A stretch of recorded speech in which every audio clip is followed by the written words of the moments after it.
வேங்கை வாழ்ந்த காட்டிலே வேங்கை வந்து நிரப்பிடும் கதையோ, அந்த மாதிரி ஒரு பயங்கரமான ஒரு சம்பவம் இப்போ நடக்கிறதுக்கான வாய்ப்புகள் இருக்கு. ஸோ அந்த நியூஸ் பற்றி தான் இப்போ பேச போகிறோம். ரோட்ரி வந்துட்டு மான்செஸ்டர் சிட்டிலேருந்து ரிலீவ் ஆகி நான் ரியல் மேட்ரிட் ஜாயின் பண்ணுறேன் அப்படிங்கிற மாதிரி எக்ஸ்பிளிசிட்டாக ஒரு கன்சர்ன் சொல்லியிருந்தாரு. அதுக்கு அகேன்ஸ்டாக அவங்களோட ஏஜென்ட்ஸ்லாம் வந்து ரியல் மேட்ரிட் கிட்ட டீல் நெகோஷியேட் பண்ணிட்டு இருக்காங்க.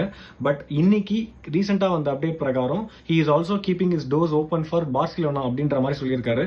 ஸோ ரோட்ரியோட ஏஜென்ட்ஸ் வந்து பார்சிலோனா டீமில் ஆல்ரெடி பேச ஆரம்பிச்சிட்டாங்க கான்ட்ராக்ட் நெகோஷியேட் பண்ணுறதுக்காக. But Barcelona is keeping it a bit low, ஏன்னா ரியல் மேட்ரிட் ஆல்ரெடி ரேஸ்ல இருக்காங்க அப்படின்றதுனால கொஞ்சம் ஸ்லோவா இருக்காங்க. ரொம்ப வருஷமா பார்சிலோனால நம்பர் 6 பொசிஷன் சர்ஜியோ புஸ்கெட்ஸ்க்கு அப்புறம் ப்ராப்பரா அமையவே இல்லை.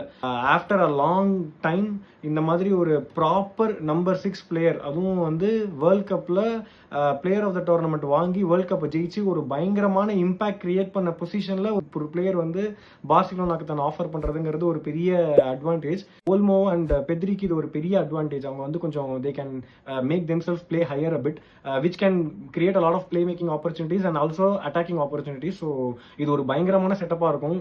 அண்ட் ஒருவேளை இந்த மிட்ஃபீல்டு மட்டும் அமைஞ்சது அப்படின்னா இது ஸ்பெயின்ல இல்ல, this is going to be the best midfield in all of Europe. இது கண்டிப்பா நடக்குமான்னு எனக்கு தெரியல, ஆனா நெகோசியேஷன் ஸ்டார்ட் பண்ணிருக்காங்க. ஒருவேளை இது மெட்டீரியலைஸ் ஆயிடுச்சுன்னா இது சூப்பரான ஒரு டீலா இருக்கும்.